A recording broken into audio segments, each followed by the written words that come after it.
خدا کی نعمتوں کا شمار کرنا شروع کرو، تمہارے عقل انسانی کے پیمانے ختم ہو جائیں گے، تمہارا پرندہ فکر پرواز کرتے کرتے تھک جائے گا، تمہارے انسانی و مادی و ناسوتی سارے معیارات و پیمانے ختم ہو جائیں گے، لیکن خداوند متعال کی نعمات کا تم حد اور احصاء نہیں کر سکتے۔ لیکن یہ ساری نعمتیں ایک طرف، یہ سارے انعامات و فیوزات ایک طرف، یہ ساری رحمتیں ایک طرف، خداوند متعال کے اس فیض کی انواع و اقسام ایک طرف، یہ زندگی اور حیات اور وجود کی نعمت ایک طرف، چلتی ہوئی سانسوں کی نعمت ایک طرف، اموال و اولاد کی نعمت ایک طرف، ان روابط و تعلقات کی نعمت ایک طرف، اس شہرت اور عنوانات کی نعمت ایک طرف، لیکن سب سے بڑی نعمت جو النعم ہے، جو ساری نعمتوں کی ماں ہے، جہاں سے ساری نعمتیں جنم لیتی ہیں، جہاں سے سارے انعامات انعام بنتے ہیں، جہاں سے ہر فیض فیض بنتا ہے، وہ ہستی جس کے اس فیض کے صدقے میں، جس کے وجود کے تصدق میں، جس کے اس حقیقت محمدیہ یا فیض رحمانی اور فیض مقدس کے سائے میں ہر نعمت کو وجود ملتا ہے اور وہ پھر نعمت بنتی ہے، وہ ہستی کہ جس کی ولایت کے سائے میں نہ آئے تو آدم نبی اللہ نہیں بنتا، اس کی ولایت کے دائرے میں داخل نہ ہوں تو نوح نجی اللہ نہیں بنتے، اس کا قرب اختیار نہ کریں تو ابراہیم خلیل اللہ قرار نہیں پاتے، اس کے آگے خضوع اور خشوع کا اظہار نہ کریں تو اسماعیل ذبیح اللہ نہیں بنتے، انہیں طرز تکلم کی روش یہ نہ سکھائے تو وہ موسیٰ کلیم اللہ نہیں بنتے، اس روح خدا اور حقیقی روح اللہ کا اگر سایہ نہ ہو تو عیسیٰ روح اللہ نہیں بنتے، وہ جس کی ولایت کا سایہ نہ ہو تو ولی ولایت کو نہیں پہنچتے، وہ جس کا فیض تقسیم نہ ہو تو خلیفہ خلافت تک نہیں پہنچتے، چاہے وہ خلیفہ آدم ہو، چاہے وہ خلیفہ داؤد ہو، چاہے وہ خلیفہ سلمان ہو، چاہے وہ کوئی بھی ہو، وہ ام الائمہ، وہ سید الانبیاء، وہ خاتم الرسل، وہ عقل اول، وہ قلم، وہ کرسی کہ جس کی حقیقت کو، جس کی نورانیت کو، جس کی عظمت کو خداوند متعال عباراتنا شتیٰ و حسن کا واحد کے قاعدے کے تحت کبھی قلم کہتا رہا، کبھی لوح کہتا رہا، کبھی نور کہتا رہا، کبھی کرسی کہتا رہا، کبھی عقل اول کہتا رہا، کبھی خلق اول کہتا رہا، کبھی وجود اول کہتا رہا، وہ کہ جسے خداوند متعال اس طرح سے وصف کرے کہ لقد من اللہ علی المؤمنین، خداوند متعال جو انسانوں کو اور مؤمنین کو خاص طور پہ یہ کہتا ہے کہ لا تبطلوا صدقاتکم بالمن والاذی، کہ جب کوئی احسان کرتے ہو تو وہ احسان جتلا کے اپنے احسان کو ضائع نہ کرو، وہ خود یہ جتلاتا ہوا نظر آتا ہے کہ لقد من اللہ علی المؤمنین، دیکھو اسے بھول نہ جانا، یہ محمد مصطفیٰ کی صورت میں میں نے تم پہ کتنا بڑا احسان کیا ہے،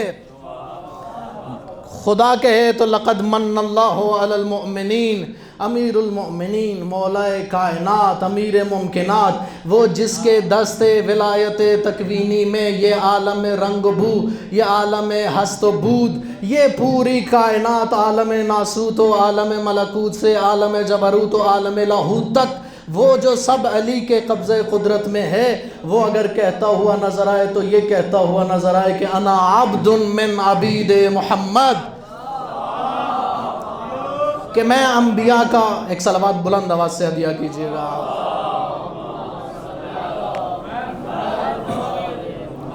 میں انبیاء کا ناصر ہوں، میں انبیاء کا مددگار ہوں، میں رسول گرامی اسلام کو، رسول گرامی اسلام کے علاوہ تمام انبیاء اور تمام رسولوں پر ولایت رکھتا ہوں، لیکن جب معاملہ رسول اللہ کا آئے تو پھر انا عبد من عبید محمد، وہ محمد، وہ مصطفیٰ، وہ حسن کامل، وہ کمال مطلق، وہ جمال مطلق کہ جس کے حسن کو اگر غالب دیکھے تو کیا کہے کہ نقش فریادی ہے کس کی شوخی تحریر کا. اب وہ جسے اقبال دیکھے تو کہے لوح بھی تو قلم بھی تو تیرا وجود الکتاب. وہ جسے حسان شاعر الرسول دیکھے تو کہے وَأَحْسَنُ مِنْكَ لَمْ تَرَ قَطُّ عَيْنٌ وَأَجْمَلُ مِنْكَ لَمْ تَلِدِ النِّسَاءُ خُلِقْتَ مُبَرَّعًا مِنْ كُلِّ عَيْبٍ كَأَنَّكَ قَدْ خُلِقْتَ كَمَا تَشَاءُ. تو اس طرح سے عیوب سے مبرہ اور منزہ خلق ہوا ہے گویا تو ویسے بنا ہے جیسے تو خود چاہتا تھا. جس طرح سے ایک انسان خود کو چاہتا ہے کہ وہ کامل ہو، اس میں کوئی عیب نہ ہو، اس میں کوئی نقص نہ ہو، تو اتنا عیوب سے مبرہ ہے گویا تو ایسے بنا ہے جیسے خود تو چاہتا تھا کہ ایسا ہو. لیکن میں حسان سے کہوں گا کہ نہیں، یہ تیری فکر ہے، یہ تیری اپروچ ہے، یہ تیرا معیار ہے، لیکن رسول خدا کی حقیقت اس سے آگے ہے. رسول خدا ایسے خلق نہیں ہوئے جیسے رسول چاہتے تھے، بلکہ رسول ایسے خلق ہوئے جیسے خدا چاہتا تھا.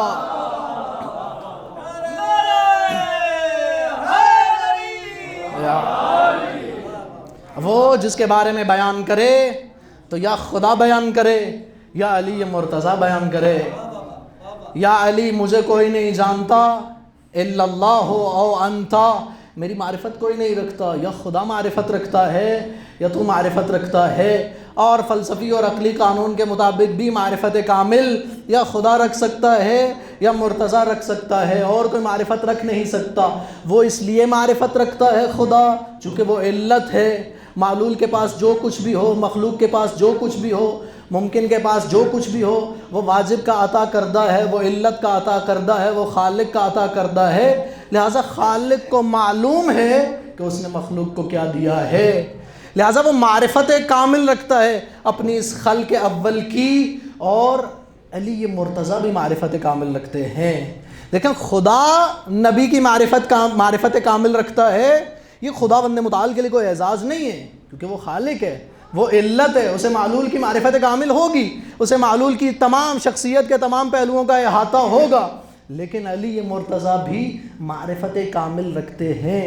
معرفت کامل کوئی ایک شخص دوسرے شخص کی رکھ ہی نہیں سکتا جب تک ان دو کی روح، ان دو کا وجود، ان دو کی نورانیت اور ان دو کی حقیقت کے اندر وحدت نہ پائی جاتی ہو. اگر اتحاد ہو تب بھی پوری معرفت نہیں ہوگی. توجہ کا طالب ہو، علماء اور افاضل کے مجمع میں کچھ عرائض پیش کر رہا ہوں. اگر اتحاد ہو تب بھی پوری معرفت نہیں ہوگی، کیونکہ ممکن ہے اتحاد کے لیے کیا کہا جاتا ہے کہ اتحاد فر ہے اس چیز کی کہ دو چیزوں میں اختلاف ہے اور کسی ایک نقطے میں اتحاد ہے. چیزیں دو ہوتی ہیں پھر ان میں اتحاد ہوتا ہے. لیکن اگر چیز ایک ہو اور دیکھنے والوں کو عالم کثرت میں دو دکھائی دیں، وہ حقیقت میں انا و علی من نور واحد ہو، وہ حقیقت میں انا و علی من شجرت واحدہ وسائر الناس من شجر شتیٰ ہو، تو پھر علی معرفت کامل رکھ سکتا ہے. یعنی یا خدا معرفت کامل رکھتا ہے محمد مصطفیٰ کی، یا علی ابن ابی طالب معرفت رکھتے ہیں رسول خدا کی. یعنی رسول خدا کی قصیدہ گوئی کے لیے، رسول خدا کی معرفت کے بیان کے لیے، رسول خدا کی عظمت کو پہنچانے کے لیے اور اس کی تبلیغ کے لیے دو ہی کتابیں ہیں جو اپنا حق ادا کر سکتی ہیں. یا خدا کا قرآن بتا سکتا ہے کہ محمد مصطفیٰ کیا ہے، یا علی کی نہج البلاغہ بتا سکتی ہے کہ محمد مصطفیٰ کیا ہے.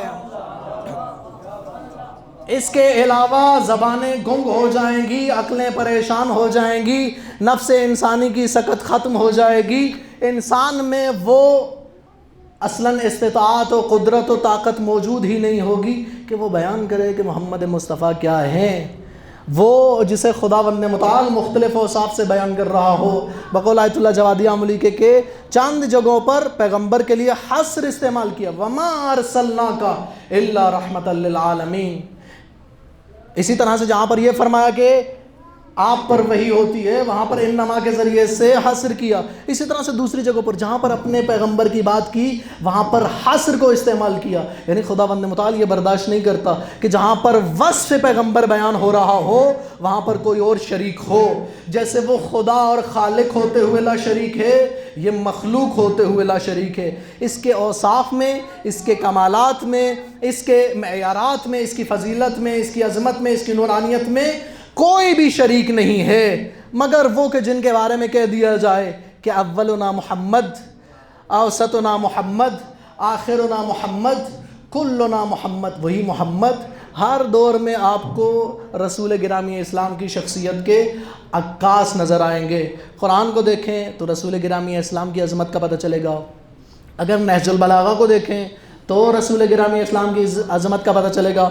آخری جملہ عرض کروں گا، مسلمانوں نے کیا کیا رسول گرامی اسلام کے ساتھ؟ کسی نے کہا کہ آپریشن ہو گیا، دل کو نکال کے پانی سے دھو لیا اور پھر رسول گرامی اسلام نعوذ باللہ کثافتوں سے پاک ہو گئے، نقل کفر کفر نباشد. کسی نے کہا کہ وحی آ گئی اور ڈر گئے اور خوف کھا گئے غار میں. اور پھر شاید رسول کی عظمت شخصیت اس طرح سے بنا رہے تھے تاکہ، چونکہ بعد میں بنا رہے تھے، تاکہ جو بعد میں آئے ان کے لیے بھی کوئی زمینہ ہموار ہو سکے کہ رسول بھی وہ تھا جو غار میں ڈر گیا جب وحی نازل ہوئی.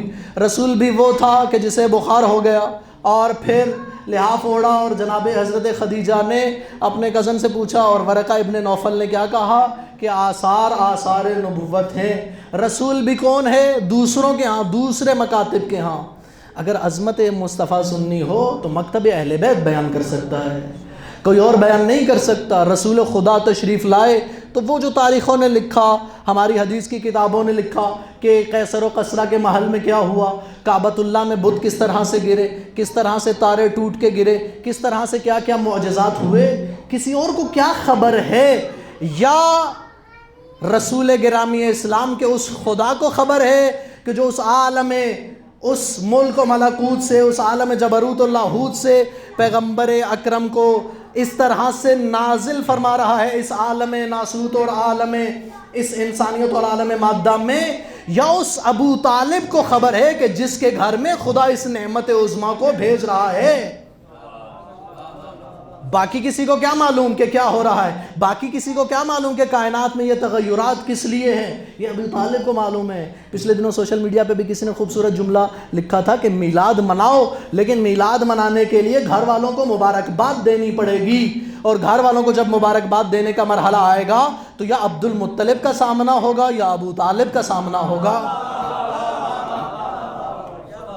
لہٰذا رسول گرامی اسلام کی اگر عظمت بیان کرنی ہے، عظمت پوچھنی ہے تو حضرت ابو طالب سے پوچھنا پڑے گا، دیوان ابو طالب سے پوچھنا پڑے گا، اس ابو طالب سے پوچھنا پڑے گا کہ جس کے فعل کو خداوند متعال قرآن میں اپنا فعل کہہ رہا ہے، الم یجدک یتیما فآویٰ ووجدک عائلا فاغنی.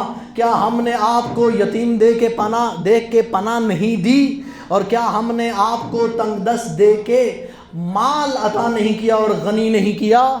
آپ اور میں طالب علم ہیں، درس دین پڑھتے ہیں، ہمیں اگر اختیار دیا جائے کہ اموال کا انتخاب کرو کہ تم نے کس مال سے استفادہ کرنا ہے، تو ذرہ برابر بھی دین ہوگا تو ہم کیا دیکھیں گے؟ ہم کہیں گے جو سب سے پاکیزہ مال ہے اس سے استفادہ کرنا ہے. اگر آپ سے کہا جائے کہ آپ جس گھر میں نماز پڑھ رہے ہیں یہ اگر 5 مرلے کا گھر ہے، باقی سارا گھر درست ہے، لیکن اس گھر میں مسئلہ یہ ہے کہ جو کھانا پکانے والا ہے اس کا اسلام سے کوئی تعلق نہیں ہے، یا جو یہاں پر جس کی کمائی آ رہی ہے وہ خداوند متعال کا کفر کرتا ہے، خداوند متعال کی وحدانیت کا اقرار نہیں کرتا، آپ کیا کریں گے؟ آپ اور میں کیا کریں گے؟ جنہوں نے چند دن دین پڑھا ہے، جو گناہ کرتے ہیں چند دن دین سے نسبت ہے، ہم کہیں گے نہ اس مال سے استفادہ کریں گے جو مال غیر خدائی مال ہے، نہ اس پناہگاہ سے استفادہ کریں گے جو پناہگاہ کسی ایسے شخص کی ہے کہ جس کا خدا سے تعلق نہیں ہے، جو خدا کا انکار کرتا ہے. خدا نے قرآن میں 2 چیزیں پیغمبر کو عطا کی. اے پیغمبر تیرے پاس پناہ نہیں تھی، پناہ بھی میں نے عطا کی ہے. تیرے پاس مال نہیں تھا، تجھے غنی بھی میں نے کیا ہے. اس کا مطلب کیا ہے؟ خدا انتخاب کرتا ہے سب سے افضل و بہتر کا. اس کا مطلب ہے خدا نے پورے عالم امکان میں نظر دوڑائی ہے اور جو سب سے بہتر تھا وہ پیغمبر کو عطا کیا ہے۔ یعنی خدا نے اپنے اس علم مطلق کے ذریعے سے دیکھا، خدا کو خدیجہ کے مال سے پاکیزہ کوئی مال دکھائی نہیں دیا، ابو طالب کے گھر سے پاکیزہ پناہ گاہ دکھائی نہیں دی۔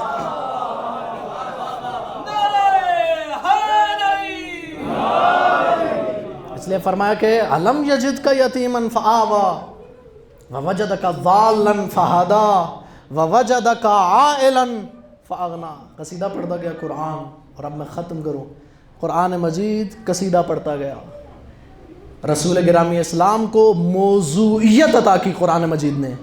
بعض لوگوں نے جو گستاخی کی، مسلمان ہوتے ہوئے، مفتی ہوتے ہوئے، دانشور ہوتے ہوئے، مولوی ہوتے ہوئے، دین کا ترجمان ہوتے ہوئے، کہ نعوذ باللہ من ذالک، نعوذ باللہ من ذالک، نقل کفر، کفر نباشر، کہ رسول خدا ایک پیغام رسان ہے، ایک ڈاکیے کی طرح ہے، آپ نے صرف اس پیغام کو دیکھنا ہے، باقی آپ پیغام پہنچانے والے سے نعوذ باللہ آپ کا کیا واسطہ ہے، کیا رابطہ ہے۔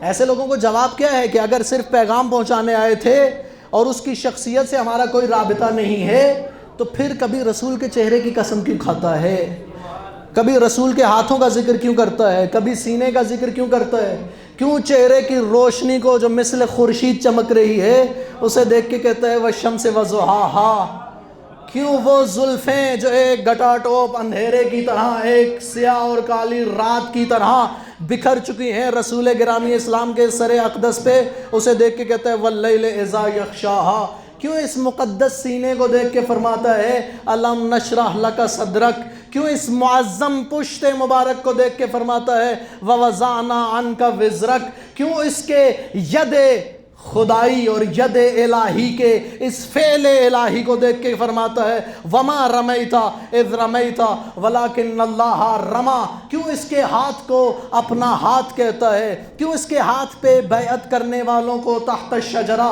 اپنے ہاتھ پہ بیعت کرنے والا کہتا ہے، کیوں اس کے قول کے بارے میں کہتا ہے کہ یہاں پر بھی حصر کہ وما ینطق عن الہوا ان ہوا الا وحی یوحا، کہ میرا حبیب کچھ نہیں بولتا، یہ وہی بولتا ہے جو وہی بولتی ہے، کیوں اس کے عمل کو دیکھتا ہے تو فرماتا ہے قل ان کنتم تحبون اللہ فاتبعونی یحببکم اللہ، اگر تم خدا سے محبت کا دعویٰ کرتے ہو تو دلیل اتباع رسول کی صورت میں دو۔ کیوں ایسے کہتا ہے کہ من یطع الرسول فقد اطاع اللہ، جس نے رسول کی اطاعت کی اس نے میری اطاعت کی۔ رسول کی شکل، رسول کے بدن، رسول کے جسم، رسول کے عمل، رسول کے اقوال، رسول کی گفتار اور کردار کی قسمیں کھاتے کھاتے کہاں پہنچا؟ فرمایا لا اقسم بہذا البلد وانت حل بہذا البلد، اے حبیب اس شہر مکہ، اس شہر بطحا کی قسم نہ کھاتا، لیکن کیا کروں؟ انت حل بہذا البلد، تو یہاں رہتا ہے، یا یوں کہوں کہ ان گلیوں کی، ان کوچوں کی، ان چوکوں کی، ان خیابانوں کی قسمیں اس لیے کھاتا ہوں کہ تیرے قدم یہاں چلتے ہیں، تیری نالین مبارک سے یہ کوچے مس ہوتے ہیں، تیری نالین مبارک کے یہ گلیاں کوچے بوسے لیتے ہیں، لہٰذا جہاں تیری نالین مبارک چلے وہ کوچے اور وہ گلیاں اتنی عظیم ہوتی ہیں، وہ شہر اتنا عظیم ہوتا ہے، خدا قسم کھاتا ہے، قرآن کا حصہ بنتا ہے، قیامت تک کے لیے قاری و حفاظ و مفسرین و اہل قرآن اس کا بار بار ذکر کرتے ہیں۔ یہ مسلمانوں کے لیے لمحہ فکر ہے کہ وہ گلی، وہ بے جان جگہ ظاہری طور پر کہ جہاں پر رسول گرامی اسلام چل رہے ہیں، جہاں رسول کے قدم یا رسول کی نالین مس ہو رہی ہے، اس کی یہ عظمت ہے کہ خدا کی قسم کے قابل ہو جاتا ہے۔ اگر رسول کی نالین کے نیچے آنے والی گلی اتنی عظیم ہے تو رسول کی نالین کتنی عظیم ہوگی؟ اگر رسول کی نالین اتنی عظیم ہے تو رسول کے پاؤں کتنے عظیم ہوں گے؟ اگر رسول کے پاؤں اتنے عظیم ہیں تو رسول گرامی اسلام کا سینہ کتنا عظیم ہوگا؟ اگر سینہ اتنا عظیم ہے تو رسول گرامی اسلام کے دوش کتنے عظیم ہوں گے؟ اور اگر رسول گرامی اسلام کے دوش رسالت اتنے عظیم ہیں تو پھر وہ ہستیاں کتنی عظیم ہوں گی جن کے قدم تاریخ کی اس چشم اور آنکھ نے دیکھا کہ ان کے قدم رسول کے دوش پہ آ گئے۔ تاریخ کو وہ تو مل گئے جنہوں نے رسول کو اٹھایا تھا، لیکن تاریخ کو وہ کہیں نہ ملے جنہیں رسول نے اٹھایا تھا۔ وہ ملے تو ایک ہی گھر سے ملے، یا علی مرتضیٰ ملے یا علی کے بچے ملے، اور کوئی بھی نہ ملا۔ رسول کے اخلاق کریمانہ کی قسمیں، رسول اخلاق کریمانہ کا ذکر، رسول کی جنگوں کا ذکر، رسول کی صلح کو فتح کر کے بیان کرنا، رسول کی معراج کو بیان کرنا، رسول کے سفر کو بیان کرنا، یعنی قرآن موضوعیت دے رہا ہے۔ سبحان الذی اسری بعبدہ لیلا من المسجد الحرام الی المسجد الاقصی الذی بارکنا حولہ۔ مجھے معلوم ہے 2 دفعہ میں کہہ چکا ہوں کہ آخری جملہ، اور یہ واقعاً آخری جملہ ہے۔ سبحان الذی اسری بعبدہ لیلا من المسجد الحرام الی المسجد الاقصی الذی بارکنا حولہ لنریہ من آیاتنا۔ پاک ہے وہ ذات جو اپنے بندے کو لے گئی ایک رات میں مسجد حرام سے مسجد اقصی تک، تاکہ اسے اپنی آیات میں سے کسی آیت کا دیدار کرائے۔ اب وہ اصول کافی میں موجود ہے کہ خدا نے کس آیت عظمیٰ اور کس آیت کبریٰ کا دیدار کرایا ہے، لیکن لمحہ فکریہ کیا ہے یہاں پر کہ خدا کیا کہہ رہا ہے؟ سبحان الذی اسری بعبدہ، پاک ہے وہ ذات جو اپنے بندے کو لے گئی۔ دیکھیں تعارف کروانے کا قانون کیا ہے کہ میزبان اور مہمان میں سے جو بلند ہوتا ہے، جو عظیم ہوتا ہے، اس کے ذریعے سے تعارف ہوتا ہے۔ اگر ہمارے مدرسے میں کوئی مجتہد تشریف لائے گا تو وہ مجتہد یہ نہیں کہے گا، وہ مرجع تقلید یہ نہیں کہے گا کہ میں مدرسہ الولایہ میں گیا تھا، بلکہ ہم یہ کہیں گے کہ فلاں بڑی شخصیت، عظیم شخصیت ہمارے مدرسے میں آئی تھی۔ یا اگر اس کے برعکس ہو کہ آپ میں سے یا مجھ میں سے کوئی شخص کسی مرجع کے گھر چلا جائے، توجہ کیجئے گا، اگر آپ میں سے اور مجھ میں سے کوئی شخص کسی مرجع کے گھر چلا جائے تو میں اور آپ پورے قوم کو بتاتے ہوئے یہ افتخار محسوس کریں گے کہ ہم فلاں مرجع کے گھر گئے۔ وہ مرجع کسی کو نہیں بتائے گا کہ فلاں میرے گھر آیا تھا۔ کیوں؟ کیونکہ میزبان اور مہمان میں سے تعارف کا قانون یہ ہے کہ جو عظیم ہوتا ہے اس کے ذریعے سے تعارف ہوتا ہے۔ لیکن یہاں پر خداوند متعال نے کیا کیا؟ میزبان کون ہے؟ خداوند متعال، وہ بکل شیء علیم، وہ علی کل شیء قدیر، وہ جو سب کا خالق ہے، وہ جو سب کا مالک ہے، وہ جس کے فیض کے تسلسل کی وجہ سے یہ کائنات باقی ہے، وہ میزبان ہے۔ مہمان کون ہے؟ رسول خدا محمد مصطفیٰ احمد مجتبیٰ سید الانبیاء، یہ مہمان ہے۔ تعارف کیسے ہونا چاہیے تھا؟ خداوند متعال فرماتا کہ کتنا عظیم ہے یہ بندہ جس کا میزبان خدا بن رہا ہے۔ یہ نہیں فرمایا، بلکہ فرمایا سبحان الذی اسری بعبدہ، یہ نہیں فرمایا کتنا پاکیزہ ہے وہ محمد جس کا میزبان خدا بن رہا ہے، بلکہ یہ فرمایا کتنا پاک ہے وہ خدا جس کا مہمان مصطفیٰ بن رہا ہے۔ خداوند متعال نے اس طرح سے پیغمبر گرامی اسلام کی عظمت کو بیان کیا۔ کیوں اس عظمت کو بیان کیا؟ کہ وہ اپنے علم میں، اپنے اخلاق کریمانہ میں، اپنی معنویت میں، اپنی عبادت میں، ان ساری چیزوں میں ہمارے لیے اسوہ حسنہ ہے۔ میں سوچ کے آیا تھا کہ نہج البلاغہ سے کچھ پیش کروں گا کہ امیر المومنین رسول گرامی اسلام کے حوالے سے کیا فرماتے ہیں۔ بہرحال ہمارے لیے سب سے اہم یہ ہے کہ پیغمبر گرامی اسلام کو ہم اپنی زندگی میں اسوہ دیکھیں، ان کے علم کو دیکھیں گے تو ہمارے علم میں ترقی آئے گی، ان کے اخلاق کو دیکھیں گے تو ان کا اخلاق کریمانہ، اس کا سایہ ہمارے وجود میں جلوہ گر ہوگا۔ اگر ہم ان کی اس معنویت اور عبادت کو دیکھیں گے، ہمارے اندر جذبہ عبودیت خداوند متعال کے مقابل خشوع و خضوع اور خدا کے سامنے واقعاً وہ حقیقی عبد ہونا، ہمارے اندر یہ جذبہ پیدا ہوگا۔ خداوند متعال سے دعا ہے کہ وہ ہمیں دنیا اور آخرت میں پیغمبر گرامی اسلام کی سیرت کو سمجھنے اور اس پر عمل کرنے کی توفیق عطا فرمائے۔